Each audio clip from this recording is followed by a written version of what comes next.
Децата се најнезаштитени во домот, училиштето и во другите институции кои се надлежни да овозможат непречено остварување на нивните права, констатираат од првата детска амбасада во светот Меѓаши по анализата на работата на СОС телефонот за деца и младинци и бесплатната правна помош.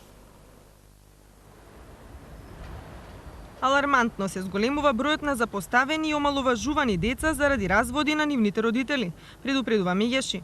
Дел од нив преку СОС телефонот на детската амбасада пријавиле дека социјални работници ги принудувале да поминуваат време со родителот, кој заради своето насилно однесување не добил старателство врз нив. Од 959 јавувања, 1/3 се однесуваат токму на деца чии родители се разведуваат. Со насилство и со морање не можеме да ги натераме децата да имаат и да остварат подобра комуникација со родителот на кој што нема старателство. Значи, во вакви случаи се случува децата сами да се јавуваат и да кажуваат дека не веруваат на никого. Овие деца не веруваат на родителот на кого има старателство, не веруваат во институциите, не веруваат дека некој може да му помогне. На нив им се наметнува прашањето: зашто и зашто сме ние криви што нашите родители се разделиле? И зашто мораме да се видиме со родителот кој што можеби претходно бил насилен, ги злоставувал и така натаму. Социјалните центри потврлаат и во делот на згрижувањето на жртвите.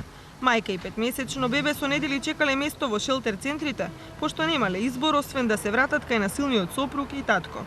Родител дојде со своето 5-месечно дете овдека, во 17 часот ниедна институција не работеше. Немавме каде да ги обратиме, немаше каде да се згрижат.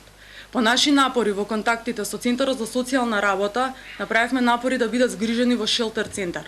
Чекањето за да се згрижи едно семејство во шелтер центар, каде што не е жртва само мајката, станува збор за 5-месечно дете, на несоодветни временски услови, каде 2 недели треба да чека за да се види дали има место во шелтер центарот.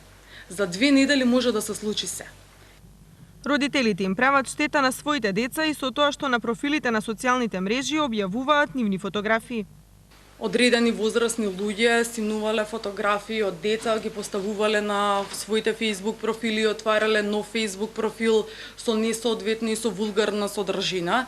Затоа апелираме до родителите дека нема потреба децата да им отвараат Facebook профил.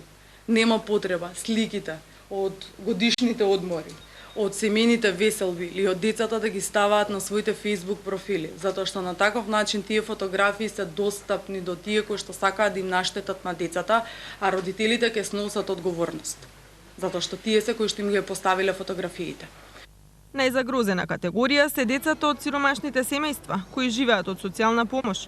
Голем дел од нив воопшто не се вклучени во образовниот процес, односно принудувани се да питачат или да продаваат најразлични предмети на семафорите. Помал економски раст